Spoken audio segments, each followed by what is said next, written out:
So mga kapatid, kung babasahin po natin muli ang ating confession, Parapa 1 of chapter 2, sabi ho dito, ang ating Panginoon ay buhay at iisa, bilang natatanging tunay na Diyos at siya'y nabubuhay sa kanyang sarili. At ayon sa kanyang kalikasan, siya'y perpekto at walang hanggan.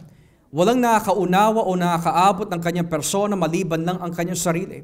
Siya lamang ang dalisay na espiritu na di nakikita, walang katawan o parte ng tao, at hindi pa bago-bago ang kanyang damdamin tulad ng tao. Siya ay walang kamatayan at namumuhay sa isang liwanag na hindi kayang lapitan ng tao. Hindi siya nagbabago at siya ay naslat ng dako. Walang hangganan, hindi kayang unawain, makapangyarihan, walang hangganan sa lahat ng bagay. Siya ay kabanal-banalan, pinakamatalino at pinakamalaya at ganap. Siya ay kumikilos sa lahat ng bagay ayon sa kanyang matuwid at di nagbabagong kalooban, upang mabigyan niya ang kanyang sarili ng kalwalhatian. Ulitin ko po yon. Siya ay kumikilos sa lahat ng bagay ayon sa kanyang matuwid at di nagbabagong kalooban upang mabigyan niya ang kanyang sarili ng kalwalhatian. Now, the question that I want to propose na binanggit po ng ating mga kapatid na Reformed Baptist is, why does God do what He does? Yan ang tanong. Why does God do what He does? Bakit ginagawa ng Diyos yung mga bagay na nagaganap sa ating buhay? Halimbawa, bakit pinintulutan po ng Diyos na ang iba ay makuha ho ito, pero ang iba ay hindi?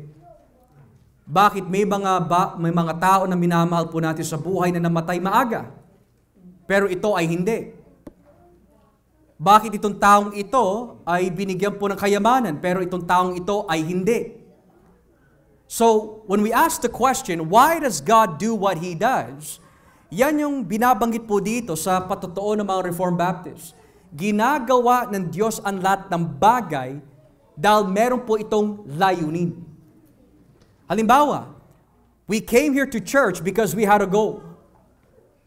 You read your Bibles because you have a goal. You pray because you have a goal. Pero sa ating Panginoon, bakit po niya ginagawa yung mga ginagawa po niya? At even there are times na hindi po natin maunawaan. May mga pangyayari sa ating buhay na hindi ho natin makuha, pero pinintulutan po ng Diyos na mangyari ito. Kahirapan man, pagpapala man, kamatayan o buhay, everything and anything that God decrees na maganap sa ating mundo has a reason. Now, let's begin off with this. Here's the question. Bakit kayo niligtas ng Diyos? Ngayon, ang madalas na sinasagot po ng mga tao is because ako ang naging kanyang prioridad. Alam niyo po ba yung kanta na above all powers, above all kings, above all nature and all created things, He was crucified because He thought of me above all. Yun ay parte ng liriko. Pero sa Biblia, hindi totoo yun. Hindi namatay si Kristo sa krus dahil ikaw ang pinaka-number 1 na prioridad. Hindi po siya namatay sa krus because He thought of you above all. Hindi totoo yun. Makikita ho natin sa Biblia why God does what He does. Pagdating sa kaligtasan, bakit po niya ginawa ho ito? Basahin po natin ang Salmo 106. Psalm 106, verse 8. Psalm 106 verse 8. Bagamat tumutukoy po ito sa mga Israelita, makikita ho natin may kaugnayan po ito sa mga mananampalataya sa Bagong Tipan. Psalm 106 verse 8. Actually, itaas po natin ang basa sa verse 7 para mas buo. Nang sila'y nasa Egypto, so mga Israelita ho ito, hindi nila pinansin ang kahanga-hanga mga ginawa ninyo. Nilimot nila ang mga kabutihang ipinakita nyo sa kanila. at sila'y naghimagsik sa inyo doon sa dagat na pula. Ngunit iniligtas niyo pa rin sila upang kayo ay maparangalan at maipakita ang iyong kapangyarihan. Yet He saved them for His name's sake, to make His mighty power known. So bakit po niligtas ng Diyos yung mga Israelita sa Egypto? Dahil po ba sila ang pinaka-prioridad po niya? Dahil po ba sila ang pinaka-espesyal to the point na wala na siyang inisip kundi sila lamang? Ang sabi po ng Biblia, kaya ginawa ng Diyos na iligtas ang mga ito, hindi para sa kanila lang, kundi para sa kanyang karangalan. For His glory. Now, minsan may mga panatiko ng mga Jewish nation and Jewish politics to the point that we need to support Israel, we need to support the Jews. Why? Because they're God's people. And because they're God's special people, we need to support them. Pero we must understand, pagdating po natin sa bagong tipan, sino talaga yung mga Hudyo na binabanggit po ni Kristo?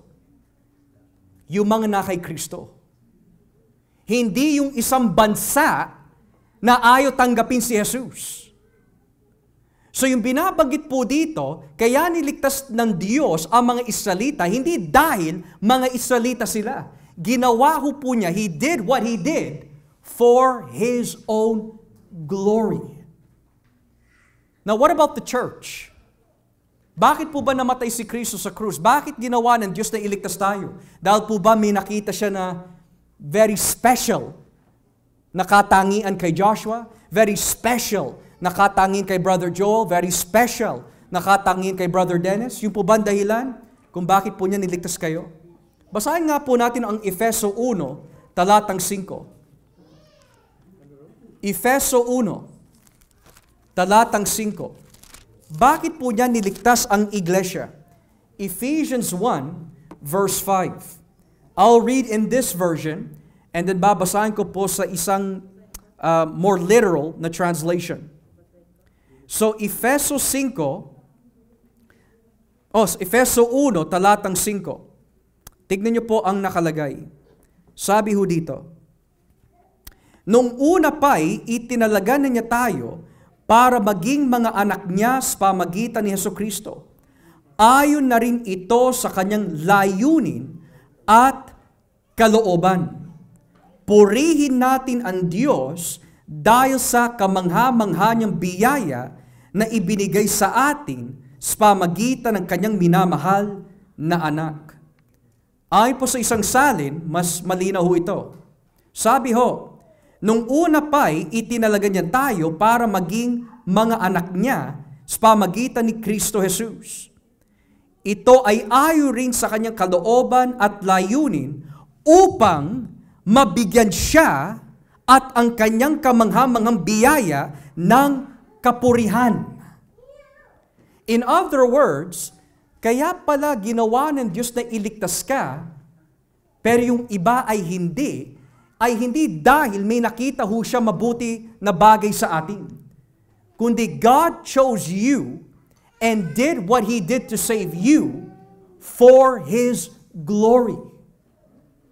Have you ever thought about that? Sa lahat ng mga kamag-anak ninyo, kapitbahay ninyo, ikaw ay na kay Kristo? Bakit? Dahil yon ang ginusto ng Diyos. Now, palawakin ho natin.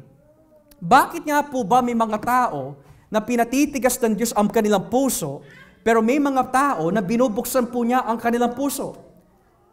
Because God wants to do this for His glory.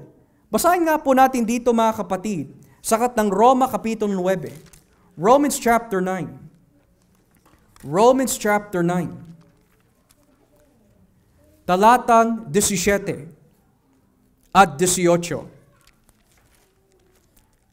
Romans chapter 9 verse 17 and 18. Sabi po ng Biblia, sapagkat ayon sa kasulatan, sinabi ng Diyos sa Faraon, pinayagan kitang mabuhay dahil dito, para maipakita ko ang kapangyarihan ko sa pamagitan mo at makilala ang pangalan ko sa buong mundo. Kaya nga, Kinaawaan ng Diyos ang ibig niyang kaawaan at pinatitigas niya ang ulo ng ibig niyang patigasin. So ang tanong ho dito, bakit po si Faraon, bagamat na nagpapakita po ang Diyos ng mga ilang himala upang palayain po ni Faraon ang mga Israelita, bakit hindi pa rin po niya magawa? Dahil pinatitigas po ng Diyos ang kanyang puso. Now, ang tanong, why does God do what He does? Sabi po dito sa talatang 17, ginawa niya ito upang maipakita ko ang kapangyarihan ko sa pamagitan mo at makilala ang pangalan ko sa buong mundo. So kahit po yung mga tao na pinatitigas po ng Diyos ang kanilang puso, which means pinababayaan po sila kasi sa kanilang masamang nais, He does that for His glory.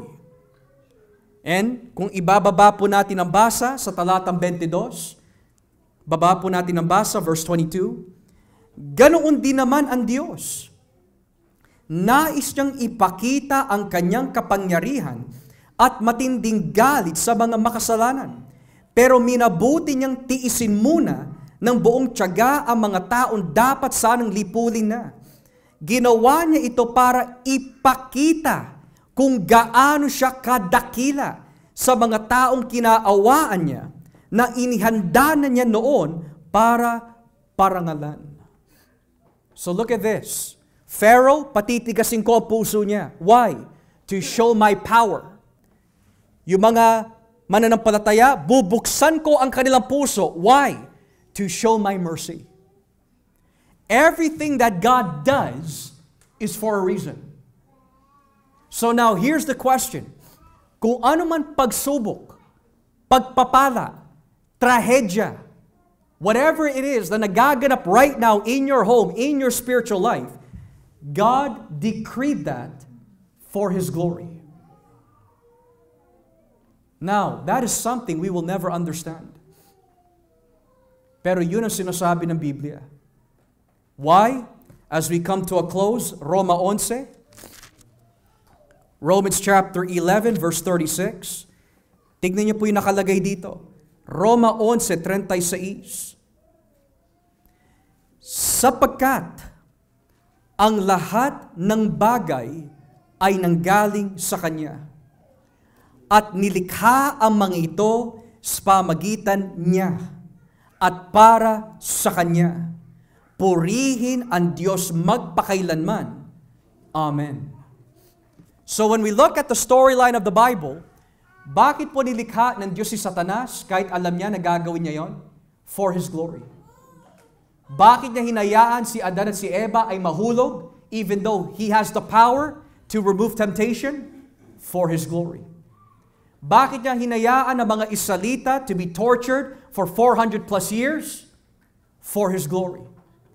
Bakit po niya hinayaan si Kristo maipako at maibugbog at ilagay sa krus?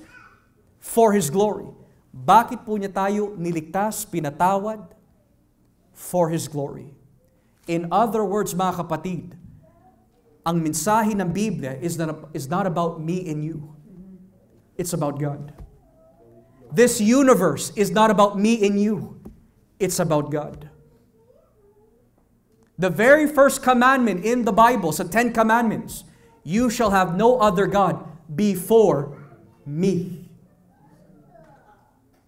So ngayon, nakikita ho natin kung bakit po sinasabi ng Biblia, He does all things. Hindi dahil you are special, hindi dahil may nakita siya ho sa atin, hindi dahil may ginawa ka para sa Diyos. He does all these things for His glory. Kung tinawag ka to be married, that's for His glory. Kung tinawag ka to be single, that's for His glory. Kung tinawag ka for this, tinawag ka for that, that is all for His glory. So, with that being said, mga kapatid, wag mo na i-question kung bakit ginagawa ng Diyos yung mga bagay sa ating buhay. But what we should be doing is this. Panginoon, kung ano man po ang layunin ninyo, to God be the glory. It's difficult, but you must trust in God. So, as we close, does anyone have any questions po this evening? Brother June? Yeah. Sovereignty, yeah. Yeah. His sovereign plan, yeah, absolutely. Anyone else? May nagtaas po ng kamay. Okay. Nino, may tanong ho kayo?